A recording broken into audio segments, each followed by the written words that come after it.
Central y vamos a hacer una entrevista al politólogo Francisco Duarte. Buenas tardes. Hola, ¿qué tal? Mucho gusto. No sé si primero nos podría hablar un poquito de su trayectoria laboral. ¿Laboral? Pues mira, soy politólogo, estudio ciencia política en la Universidad Autónoma Metropolitana. Yo soy originario de Oaxaca, entonces vine a estudiar acá a la ciudad.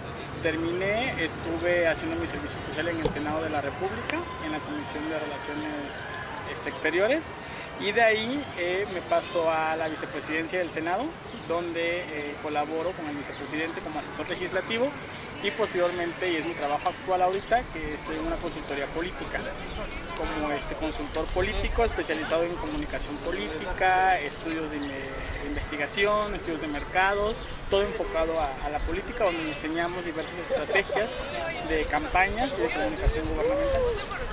Muchas gracias. Y bueno, para comenzar con las preguntas, en su forma de ver la política, ¿se apoya de alguna ideología? Sí, por supuesto. Digo, todos tenemos, los que nos dedicamos tanto al estudio de la política, de los fenómenos sociales, como si te involucras directamente como actor político, que en mi caso no estoy tan involucrado, colaboro en un movimiento político, pero no de lleno, tenemos un sesgo o una ideología, ¿no? Que no, obviamente, eso no lo metemos cuando hablamos de investigación, porque pues la investigación debe ser objetiva, precisa, imparcial, ¿no? Muy crítica. Pero sí, yo me considero una persona de izquierda y liberal en el sentido social. En el económico tengo mis dudas todavía, pero en el sentido social sí soy totalmente liberal, progresista y de izquierda. Desde la antigua Roma hasta la actualidad, ¿cómo se ha transformado la ciencia política a lo largo del tiempo? Pues mira, la ciencia política como tal es una ciencia nueva, no tiene mucho tiempo. A partir de la Segunda Guerra Mundial para acá es donde se empieza a desarrollar la ciencia como disciplina, como ciencia, con métodos, diferentes metodologías, el método científico, los métodos cuantitativos, cualitativos, todo ese tipo de cosillas para armar una tesis o cualquier investigación. Es reciente. La política como tal, pues sí viene desde la antigua Roma, con Platón, cuando ya hablaba de la república, la res pública, la cosa pública, la polis, la propia palabra política, exactamente viene de lo que es de ciudad, ¿no? De polis, y tiene los fenómenos, las relaciones de poder, ¿no? La forma en cómo se organiza una sociedad. Y posteriormente, bueno, viene en la época del Renacimiento, la Ilustración, se va desenvolviendo con diferentes filósofos, pensadores, por ejemplo Maquiavelo, que es uno de ellos, que a partir de ahí marca en su libro El Príncipe, ¿no? Que ya empieza a analizar y a ver esas relaciones de poder, y como consejero pues, escribe un libro que se lo dedica al príncipe para dándole indicaciones de cómo gobernar, de cómo ser un buen gobernante. Entonces, y se vienen desarrollando y vienen diversas corrientes filosóficas, ideológicas, y de esa forma hasta llegar a la actualidad, cuando ya viene una cuestión más rigurosa en cuanto al método científico para poder estudiar los fenómenos sociales, ¿no? ¿Cuáles son los resultados de la Revolución Francesa en el mundo contemporáneo y puede o perjudica o mejora a México? Pues mira, hablar de perjudicar o mejorar, fue un parteaguas. Al final de cuentas, la independencia de México y muchas otras, la propia norteamericana, la independencia norteamericana de las 13 colonias, fueron basadas en la Revolución Francesa. La Revolución Francesa marca el inicio de la era contemporánea. ¿Por qué? Porque anteriormente eran las monarquías, el despotismo ilustrado, ¿no? Una forma de cómo dominar, de dominación, en términos no de Weber, pero entonces la Revolución Francesa por supuesto que marca esa ideología de la fraternidad, de la libertad, es el antecedente de las democracias modernas, y por supuesto que nuestro país no fue la excepción. No tuvo mucha referencia por parte de la Revolución Francesa para que acá se pudiera dar la independencia de México. Entonces, por supuesto que la Revolución Francesa es un ícono, es algo que ahí está y que marca, tiene mucha injerencia en las diversas formas de pensar, sobre todo en la cuestión liberal, el liberalismo. Bueno, según los tipos de dominación de Weber, ¿qué dominación ejerce actualmente el presidente de México? Ahora sí vamos con los sí, tipos de dominación de Max Weber. Max Weber marca 3 tipos de dominación: la racional, la tradicional y la carismática. Entonces, en México pues tenemos la racional, ¿no? Es a través de las leyes, instituciones. El presidente Peña Nieto, aunque a muchos no nos guste, pues es el presidente, ganó las elecciones legalmente. Entonces, pues es ese tipo de dominación, ¿no? Él tiene una autoridad como presidente de México, como líder, por decirlo así, de nuestro país, de tomar decisiones en beneficio de todos los mexicanos. Pues a partir de las elecciones ganó, se legitimó, la mayoría de los mexicanos votaron por él. Y pues con base en eso está gobernando actualmente. Ahora, eso no quita que ese nivel de legitimidad vaya en aumento o en ascenso o descenso, dependiendo la forma en cómo está gobernando o la forma en cómo está comunicando todo lo que está haciendo.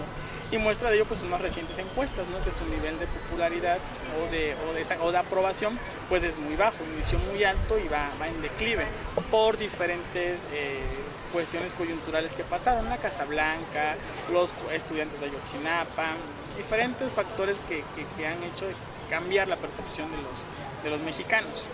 Pero racionalmente, legalmente, pues es el presidente y es el que está gobernando actualmente, ¿no? Y la siguiente pregunta: ¿considera que los medios de comunicación influyen de alguna manera en la política? Y de ser así, ¿cómo sería? Pues por supuesto que influyen. El mismo Peña Nieto es muestra de ello, ¿no? Los medios de comunicación, pues sí es un poder fáctico que ya en la actualidad tiene mucha injerencia. Muchos hablan de que es el poder político. Los medios de comunicación ejercen poder, así como el sector empresarial, así como los sindicatos, así como la propia iglesia. Ahora con la cuestión de los matrimonios homoparentales, la iglesia ejerció un fuerte poder en esa toma de decisiones que sirvió para que la Cámara lo desechara. Entonces los medios de comunicación, por supuesto, que ejercen un poder muy fuerte, y sobre todo los medios tradicionales, la televisión, la radio, que en nuestro país pues desgraciadamente no hay mucha cobertura de internet, las redes sociales, que es otra forma de comunicación que también ya tiene cierta injerencia, ya si lo hablamos de una forma muy específica. Pero por supuesto, porque al final de cuentas es la opinión pública. Entonces los periodistas, todo lo que digan, tanto de derecha como de izquierda, si hablamos de propio López Dóriga, los comunicadores, Aristegui, por supuesto que tienen mucha influencia en la opinión pública y en las personas. Entonces, si vemos pues en todo el país qué es lo que ve la gente, pues ve Televisa, ve TV Azteca, y para bien o para mal tienen influencia en ellos, y por supuesto que hacen esa opinión, esa influencia hace que la gente cree una... Y bueno, en el aspecto político tienen como una censura, ¿no? O sea, no les permiten hablar de ciertos temas, porque bueno, como sabemos, México es uno de los países que tiene más índices de periodistas muertos. Sí, ejercer el periodismo es muy peligroso aquí en nuestro país.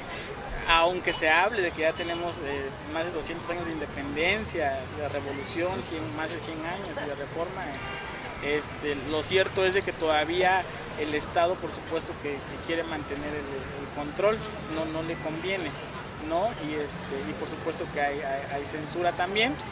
Y pues te decía, es como que de las dos formas, ¿no? Por una parte sí se censura a ciertos periodistas dependiendo los intereses del gobierno en turno, y por otra parte también los medios de comunicación han servido para construir a candidatos y para construir a presidentes. Desde mi punto de vista, por ejemplo, Peña Nieto fue un candidato construido, hecho, ¿no? Y que hubo una gran estrategia de comunicación y de marketing político, y que lo hicieron presidente.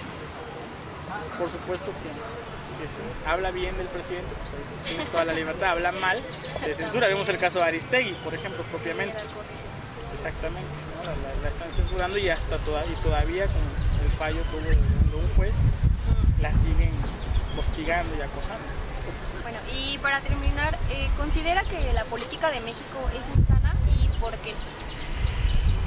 Es insana, creo yo, y no nada más en México. Creo que la política, esa palabra que a muchos les da desde miedo hasta cierto,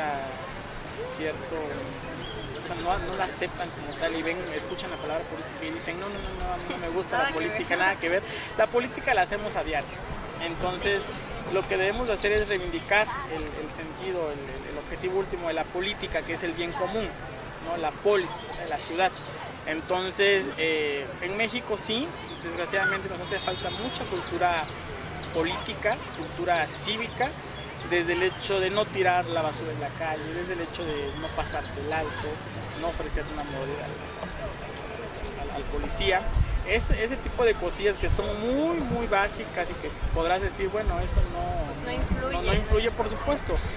Desde ahí, desde el hecho de a tu niño o a tu sobrino, si te portas bien te regalo una paleta, te compro un juguete, te estás hablando de indicios de corrupción, ¿no? Entonces sí nos hace falta mucha cultura política. No digo que las instituciones no sean buenas, por supuesto que debe de haber reformas en el sistema de gobierno, en el sistema político, pero una reforma educativa creo que nos haría mucha falta, porque un ciudadano ni nace hecho ni se hace solo, un ciudadano se forma y la escuela es una institución primordial. Después de la familia, la escuela es la segunda institución donde el niño pasa más tiempo. Entonces debemos de construir ciudadanos para que la política se reivindique, ¿no? Y nos falta mucha cultura política y mucha sensibilidad social, sobre todo en aquellos que se quieren dedicar al servicio público, aquellos que son políticos, ¿no? Hoy en día, si vemos a la gente, ven a un político, un senador, un diputado, un presidente, lo tratan como si fuera un rey, ¿no? O sea, corren a saludarlo, casi le abren la puerta. Ese tipo de prácticas ya no deben de subsistir hoy en día, ¿no? Porque son servidores públicos, al final de cuentas están ahí al servicio de la gente que los eligió o los que se dedican como los secretarios de Estado, los que se dedican los que son burócratas, pues están ahí para servir al pueblo. Entonces sí se debe de cambiar la noción de lo que es la política y se va a hacer a través de educación en las nuevas generaciones. Bueno, yo creo que serían todas las preguntas. Muchas gracias por su tiempo. No, gracias a ustedes. Y bueno, aquí acabamos.